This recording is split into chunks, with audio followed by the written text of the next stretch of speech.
لیکن کام خاندانی کیا کہ 4 عورتوں کو اس نے برائی سے بولو نا بچا لیا. اب ان پہ جتنا خرچ کرے گا, نبی نے فرمایا سب سے بہترین صدقہ وہ ہے جو تم اپنی بیوی کو کھلاتے ہو, بچوں کو کھلائے گا. تو یہ جائے بھلے 10 ٹینشنوں میں ہو یار.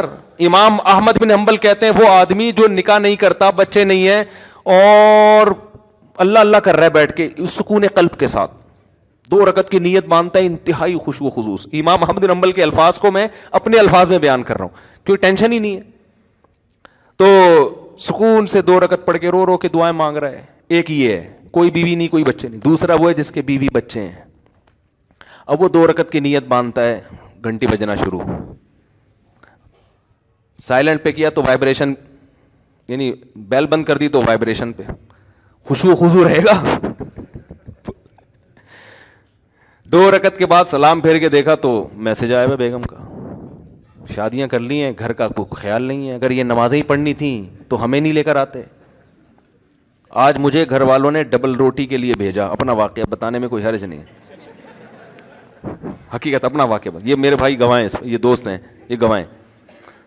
گھر والوں نے کہا بھائی بریڈ چاہیے, اور مسجد کا جو میرا خادم ہے بیچارہ خدمت کرتا ہے شمس, اس کو بول دیں کہ وہ لے آئے. میں باہر نکلا, بھول گیا. پھر میں گھر گیا, گھر والوں نے کہا آپ کو ڈبل روٹی لینے کے لیے بھیجا. میں نے کہا بالکل ذہن سے نکل گیا. اب میں گیا تو دیکھا شمس بھائی جمعہ نہانے کے لیے گھسے ہوئے ہیں.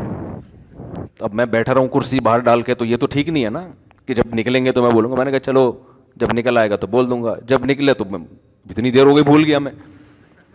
ایسے ہی پھر میں باتوں میں گھر چلا گیا. یہ خشوع و خضوع بتا رہا ہوں آپ کو. ایسا آدمی کیا خشوع و خضوع سے نماز پڑھے گا بھائی؟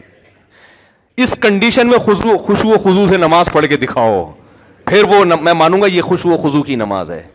سمجھ رہے ہو نا؟ دوبارہ جب میں گھر گیا, تیسری دفعہ ہو گیا اب یہ نا, گھر والوں نے کہا میں نے ناشتہ کرنا ہی نہیں ہے, جاؤ ایسی کی تیسی. میں ایک دم اس میں آیا نا, میں نے کہا یہ تو یار میرے ساتھ بھی ایسا ہوتا تو ہمارے بھی. میں آیا, چوتھی دفعہ نیچے آیا. جیسے ہی نیچے آیا تو یہ آپ کہاں سے تشریف لائے ہیں؟ ثوابی صحیح بھائی آئے ہیں. ارے مفتی صاحب, وہاں سے ایک صاحب, ارے وہ جب آئے نا قریب میں بھول گیا.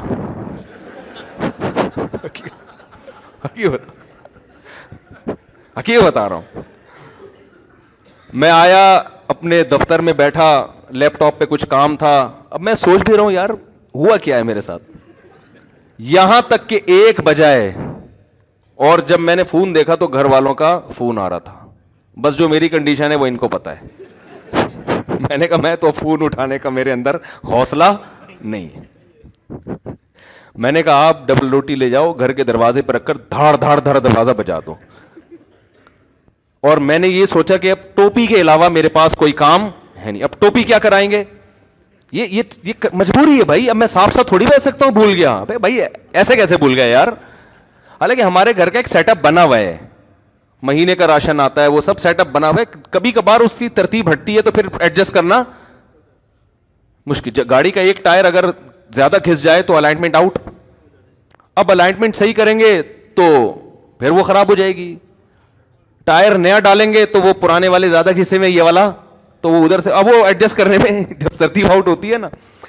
تو میں نے کہا بھائی میرے اندر تو اب ہمت نہیں ہے, میں جاؤں گا خام خواہ میں, گھر میں الٹی سیدھی باتیں ہوں گی, جمعے کا ٹائم ہو رہا ہے, میں غصے میں یہاں کے بیٹھوں گا تو یہاں بھی وہ ڈبل روٹی کی باتیں شروع ہو جائیں گی پھر. تو اب آپ ایسا کرو, دروازہ بجاؤ اور پتلی گلی سے نکل آؤ. میں جب گھر جاؤں گا تو میں بولوں گا کب سے رکھی ہوئی ہے بریڈ گیٹ پر. یہی میرا, اس میں جھوٹ نہیں ہے. کب سے رکھی ہوئی ہے مجھے خود نہیں پتا کب سے رکھی ہوئی ہے, ایگزیکٹ ٹائم تو معلوم نہیں ہے نا. وہ بندہ دروازہ بجا رہا ہے یار, کب سے رکھی ہوئی ہے. تو یہ میرے ذہن میں پروگرام تھا کہ بھائی ٹوپی بندے پہ ڈال دو. تو آخر یعنی اگر اس میں ناکام ہو گیا تو کہیں گے اس نے, یہی چلتا ہے گھر اسی طرح چلتا ہے. ایسا نہیں ہوتا کہ میں بھول گیا تو میں پھر بھول گیا تو میں پھر بھول گیا تو پھر بھول گیا. تو خیر جلدی سے بات ختم کرتا ہوں.